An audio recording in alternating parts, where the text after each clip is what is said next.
This is the war on you. And there's no other war that's really being waged on planet Earth. All the other quote-unquote wars are all deceptions. They're all lies. They're all fabrications. They're all made up. They're all smoke screens and diversions to get your attention focused on anything but the war on you. Because there's no war on drugs.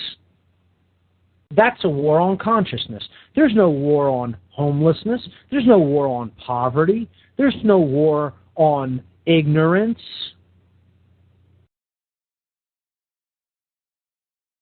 There is only a war on consciousness being waged on this planet. That's the only war that's going on. Understand that if you don't already. If you do already, try to help other people understand that this is taking place and understand what the techniques are that foster and perpetuate this war on consciousness. In my presentations over the last couple of years, I have basically included within them, and you could take a look at these videos on my website, whatonearthishappening.com. I have included 14 of these basic techniques. There are many others, but these are the 14 techniques which I personally believe are the most powerful, are the most prevalent, are the ones that are the most active in society. And every one of these techniques, in some form or another, is to keep you spinning your wheels, accepting untruths, accepting deception and manipulation, and essentially steering you away from an understanding of your own consciousness and your own higher self. Controllers don't want you empowered by getting in touch with the higher aspects of your own consciousness, which I have referred to as the higher self, capital S self. You can call that the spark of the divine. You can call that the human soul. You can call that spirit. I don't care what you call it. It's basically the same thing we're talking about here. If you have aversion to spiritual language or what has traditionally been religious terminology, okay, call it self, call it whatever you want. Call it the underlying intelligence that's inherent in nature, that is within us all. Doesn't matter what you call it. It's just a label, it's just a name. It's the same dynamic force of energy that we are all made of. I call it the higher self. Okay? These are the techniques that are employed to control the human consciousness. They are. I will simply list them. Then we can start going into a breakdown of them week by week. And again, I'll try to cover maybe a couple each week.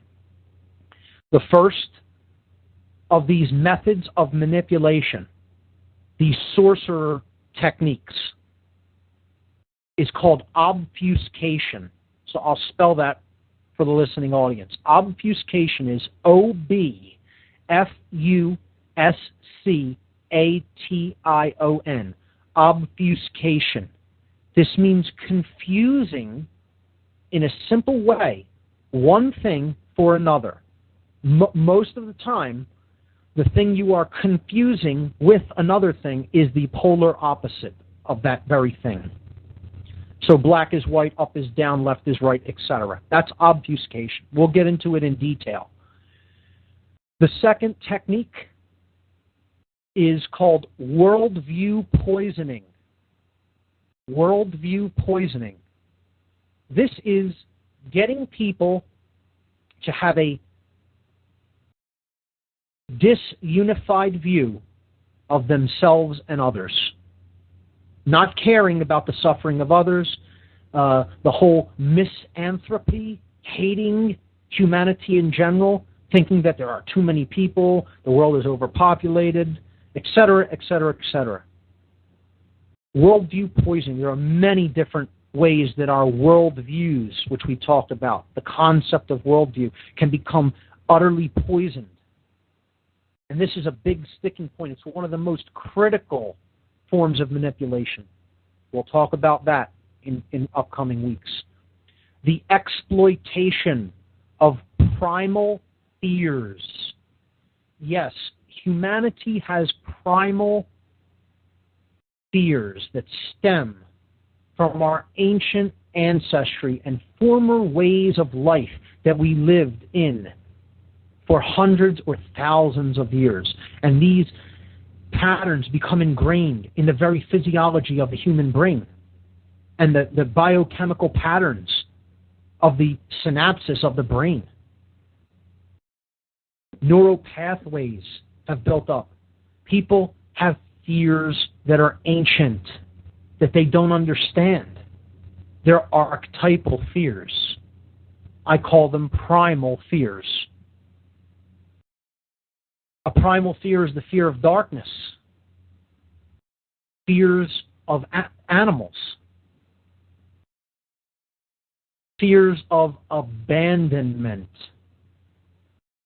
fears of chaos and disorder, heavily played upon. The exploitation of primal fears, that is the manipulatory technique number 3. Number 4, the technique or the strategy of divide and conquer. If you're going to conquer and rule a group of people, you need to have them divided amongst each other, always fighting over their would-be differences. Keep them separated. You want to rule people, you have to keep them separated. Keep them fighting amongst themselves so they don't recognize a common enemy threatening the entire society. Divide and conquer. It is true that united we stand and divided we fall. In consciousness. We have to understand how these techniques work to get us constantly infighting amongst ourselves. And then we don't really have any power because we become atomized. The divide and conquer strategy. We'll get into that much more. Technique number 5. Indoctrination instead of education. There is no better way to put a culture under mind control than to indoctrinate the young. This is what we talked about briefly when we talked about the prison of the left brain, when we went into the barriers to self-realization, all the things that stop us from the recognition of self, true self. So, indoctrination. This is what we have in the Western world in place of true education. It is a form of systematic instruction that is geared almost entirely to the left brain. Logical, linear progressions of thought regurgitated back onto the piece of paper after it is memorized. That's what we have instead of true education in this country. To get somebody to accept a set of beliefs unwaveringly, indoctrinate them. But we'll get into that. Technique number 6, widely and prevalently used, controlled opposition. Playing two sides off against each other to achieve the result of not getting people to see the real hidden controller. Controlled opposition.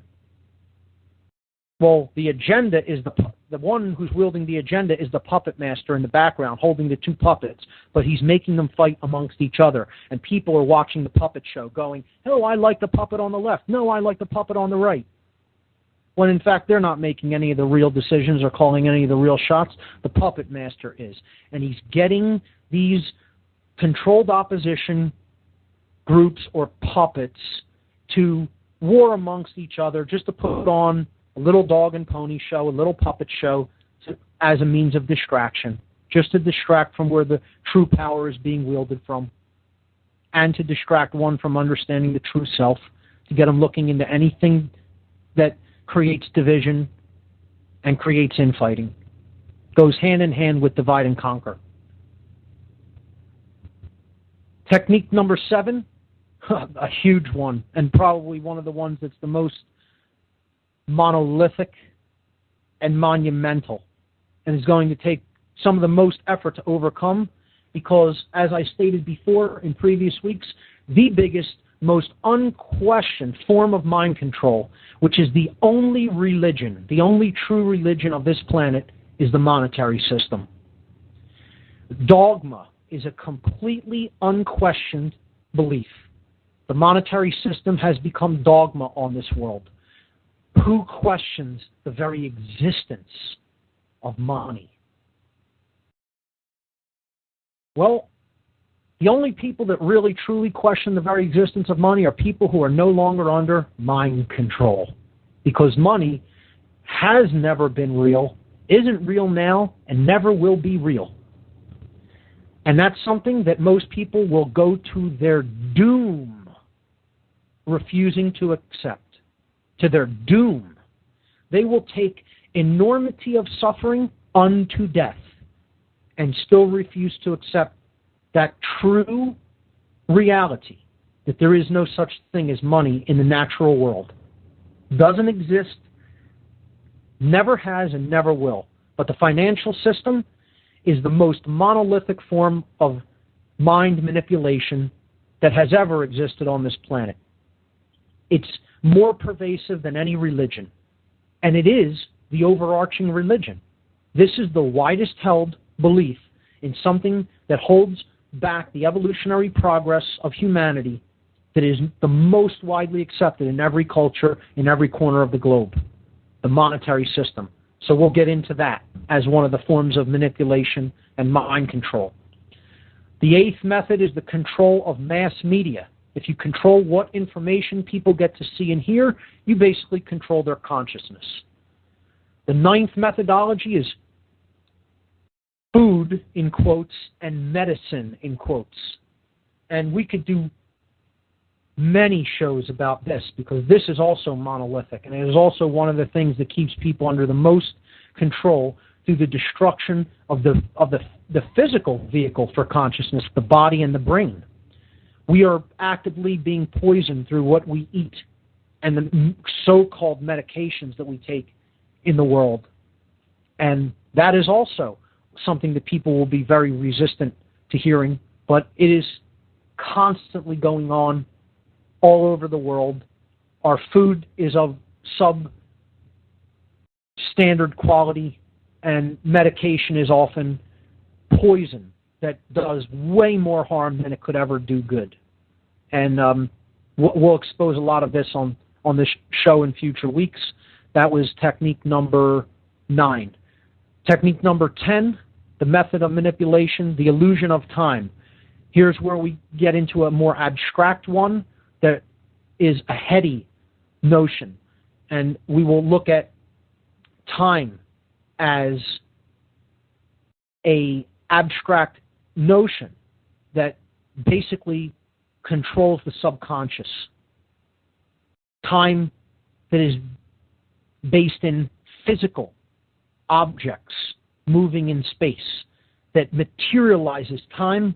And since time is the concept of time is so intricately interwoven into human consciousness, it materializes human consciousness. Again, this is an abstract and heady concept. We'll get into that in future weeks.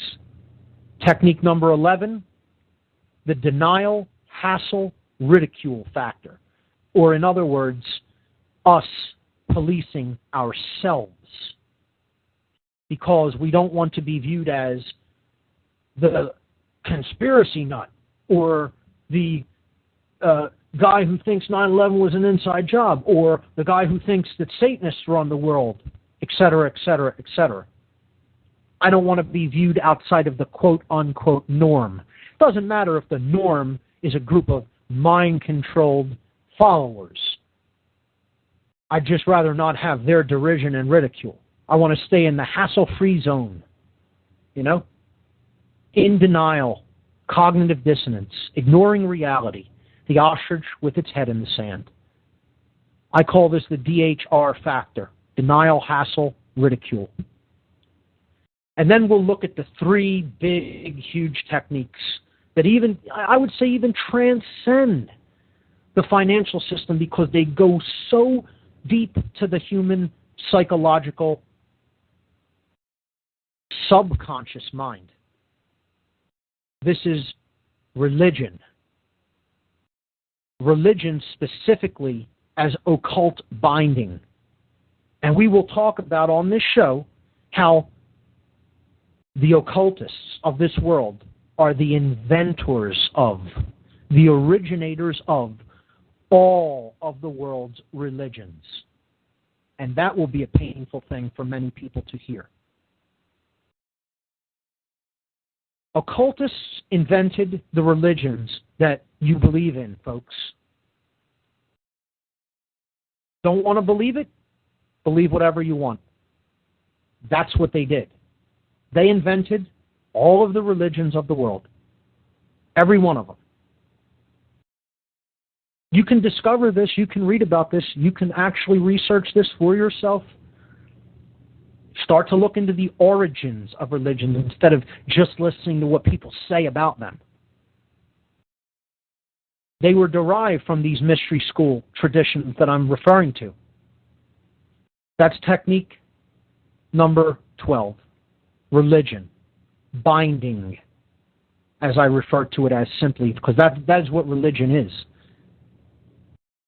The next technique, number 13, is the use of subversive symbolism. Symbolism that actually subverts the conscious mind and goes right to the subconscious. These are complex archetypes, combinations of shape, sound, color, words, etc. And we will go in extensively into breakdowns of symbolic language, entire sigils, occult sigils we will break down, complex occult symbols. Hopefully we'll create some very symbolically literate individuals by the time we're finished breaking down occult symbolism. Technique number 13, subversive use of symbols. And finally, the big gun, and the one most people always fall for over and over and over and over. You may have heard of it referred to as false flag attacks. Okay? You may have heard of it as problem, reaction, solution, which I talked a bit about earlier on this show. Create the problem, wait for the confused and chaotic reaction, and then take that opportunity to offer your solution that is always based in control, always based in the giving up of more freedoms, the giving up of more of your inherent rights and energy to be protected. To be protected. Have security. To be safe. Right? Well, I call this what it is. This is chaos sorcery. Manipulation through the fear of chaos with orchestrated events to bring about a predetermined solution to the problem that you created yourself as the sorcerer of consciousness. I don't call it chaos magic as some have referred to this as. This is chaos sorcery. As we've seen in previous shows, I look at a significant difference between the dynamic of magic the techniques of magic and the techniques of sorcery, because they are used for grandly different purposes. I'm going to leave it there for this evening instead of bombarding people with even more.